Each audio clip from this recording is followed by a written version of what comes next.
Guillaume Marchand, vous êtes le fondateur, le cofondateur de DMD. Présentez-nous DMD. Alors, DMD Santé est parti d'un constat très simple. Vous avez vu beaucoup d'innovations aujourd'hui. Vous avez vu des objets de santé connectés. Vous avez vu des applications mobiles de santé. Il y en a beaucoup, peut-être même beaucoup trop. On dit qu'il y en a 100 000 dans le monde, dont 40 000 réellement dédiés à la médecine. Mais que valent-elles ? Parce que 40 000, c'est une véritable jungle. Donc on s'est posé cette question. Nous sommes médecins.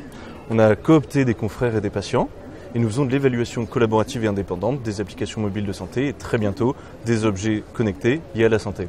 Alors qu'est-ce que vous proposez aujourd'hui après avoir siphonné toutes ces applications, ces 40 000 applications de santé? Alors 40 000 dans le monde. Pour l'instant, on n'est que sur le marché français. On réfléchit à s'internationaliser prochainement. Que fait-on? Donc, nous animons un réseau d'évaluateurs, experts ou non, parce que la santé mobile, c'est pour tout le monde, c'est pas que pour les experts, qui, à travers des panels, finalement, évaluent ces outils à partir de critères à la fois objectifs et subjectifs que nous animons. Nous recueillons les retours de ces évaluateurs, nous en faisons une fiche descriptive en ligne, elle est gratuite et accessible à tous, une pondération donne une note sur 20 et elle rentre dans notre base de données. L'intérêt finalement, très concrètement, ça sert à quoi dmdpost.com? Quand vous allez sur un App Store, vous allez trouver des applications mobiles de santé, alors qui ne sont pas toujours réellement de la santé. En plus, vous allez trouver du fitness au milieu de la catégorie médecine, mais qui vous sont présentés pas en fonction de vos besoins ou de vos attentes, mais en fonction des téléchargements qui ont été faits de ces outils. C'est une marketplace. Alors que grâce à nous, vous allez pouvoir taper des mots-clés, comme par exemple diabète, dire que vous avez un iPad, et on va vous proposer les applications adaptées à vos besoins, gratuites, payantes, etc.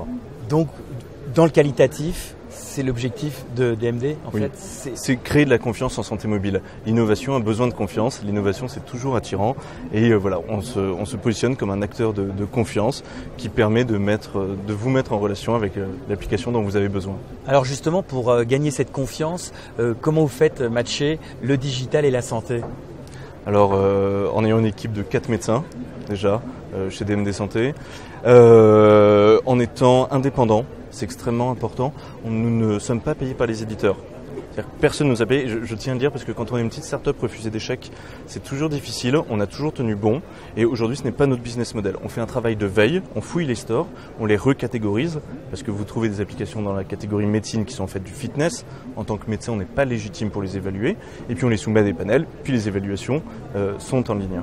Donc voilà, c'est la confiance finalement, c'est la recommandation confraternelle. Si vous êtes, je ne sais pas, neurochirurgien, vous allez pouvoir acheter un atlas de neurochirurgie même à 89 €. Si vous savez par exemple qu'un panel de 5 confrères l'ont épluché, on va dire, sur un ensemble de critères qu'on définit et vous le recommandent. Voilà. Alors pour l'instant, pour vous développer, vous n'avez pas besoin de gros moyens, vous disiez, et vous restez plutôt en France. Mais si vous étiez tenté de vous exporter, comment vous voyez les choses? Est-ce que vous pensez que l'ensemble des éléments sont rassemblés, à la fois institutionnels, privés, les banques? Est-ce que les gens vous suivent? Comment ça se passe pour vous, jeune start-up? Aujourd'hui, nous avons réalisé une levée de fonds en Love Money et Famille Ami. Nous en préparons une deuxième, nous sommes même en cours de levée de fonds. Nos actionnaires historiques ont souhaité remettre au capital, comme on dit. Voilà, l'internationalisation est prête chez nous. Nos algorithmes, notre méthode, tout est scalable, il n'y a pas de souci. Une levée de fonds s'imposera probablement peut-être cet hiver, on verra bien, mais nous sommes prêts. Et c'est un souhait très fort en plus. Et pour cela, vous allez vous appuyer sur des institutions, il y a des partenaires privés qui veulent vous suivre? Oui, nous sommes en contact avec des partenaires privés. Il y a aussi des partenaires publics, que sont BPI France, UbiFrance, etc. Je pense que c'est un mix entre notre argent personnel, c'est important. On est engagé dans ce projet. Les gens qui nous ont suivis dès le premier jour, le public et le privé. On sait que la médecine française a une très bonne réputation. Vous allez vous appuyer sur la French Touch. Ça va être un des éléments clés. Pourquoi pas? Pourquoi pas? Je pense qu'on a beaucoup d'opportunités. Il va falloir faire des choix, faire des arbitrages. Mais oui, on prendra tout ce qui peut être positif pour DMD Santé. Qu'est-ce qui pourrait vous gêner pour ce développement? Qu'est-ce qui pourrait nous gêner? Ouais. Je suis peut-être de nature trop optimiste, mais ouais. Non, y a pas je vois pas de frein majeur aujourd'hui à notre développement. Il y a de plus en plus d'outils. C'est un marché qui est en pleine croissance. Vous savez, en 2013, je vous ai dit, il y avait 100 000 applications. En 2012, il y en avait que 20 000 dans le monde.